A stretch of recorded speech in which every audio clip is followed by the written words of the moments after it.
This is lesson 2-1, using variables to write expressions. Our essential question is, how can you write an algebraic expression? Please pause the video and copy down the lesson, the title, and the essential question. Below in the pictures are some examples of algebraic expressions. We have 3 vocab words for this lesson. We have variable, which is a quantity that can change or vary and is often represented with a letter. Coefficient, which is the number that is multiplied by a variable.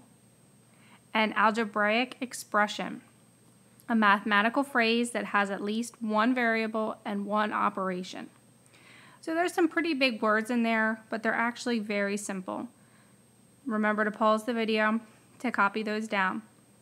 When you're ready, there's a very simple example down here at the bottom. So we have, you can see the arrow pointing to the 4. That is an example of a coefficient. So the 4 is the coefficient in this example, 4n. The n is the variable. And then this whole thing together, 4n, is the algebraic expression. That's it. Here is example 1. So we're just practicing reading a short sentence and making our algebraic expression from that sentence. So they gave us 5 times more than a number, t. So I already wrote down the answer here. So I just broke it down. 5 times, we know times means to multiply. So here is 5 and here is times, multiplying. More than a number, t. T is my variable. We use variables when we don't know what the number is yet. So we don't know what we're multiplying 5 by. So we use t in place of a number. So here's my t. That's it. Or you could have written it like this, 5t. Whenever you see a number and a letter together with nothing in between them, that means multiply. So that's something that you need to remember because you're going to see that a lot this year. So if you think you're going to forget, write that down. Okay, example number 2, 10 pencils. So I'm going to put the number 10. Decreased, decrease tells me to subtract by a number n. So we end up with 10 minus n. Example number 3. 6 oranges, so I write the number 6, divided by, that tells me my operation, a number b. So we have 6 divided by b. Example number 4, this one's a little more tricky, so pay attention. We have 2 parts to this one. Instead of just having 5 minus b or something like that, we have 2 things that we have to do.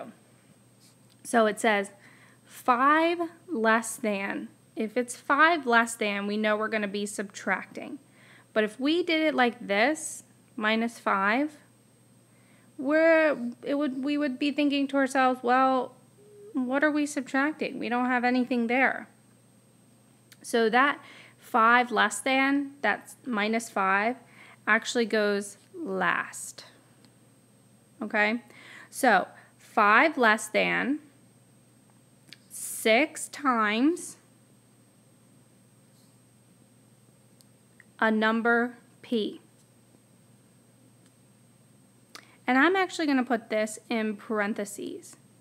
And when you put something in parentheses, all that does is tell you that you're going to do that first. So that would mean to me, if I saw this problem, that I would do 6 times p first, whatever number we put in place of p.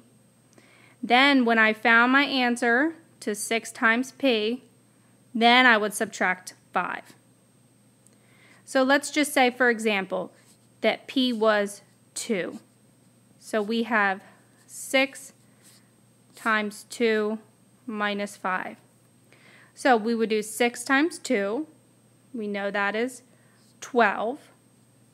And then we would have 12 minus 5 to get 7 as an answer.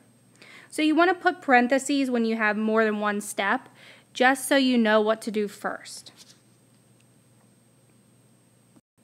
Okay, here are your practice problems. You're doing what we did in the examples. You are just reading these sentences and writing out an algebraic expression.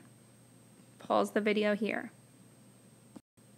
Please do not forget you have to write a word problem, or if you have a question about this lesson, please write down a question, one or the other. If you choose to do a word problem, you have to include your answer as well. And then at the very bottom, rate your understanding. So remember that's 1 through 4, and then I would like you to circle that for me so I can see it so it stands out.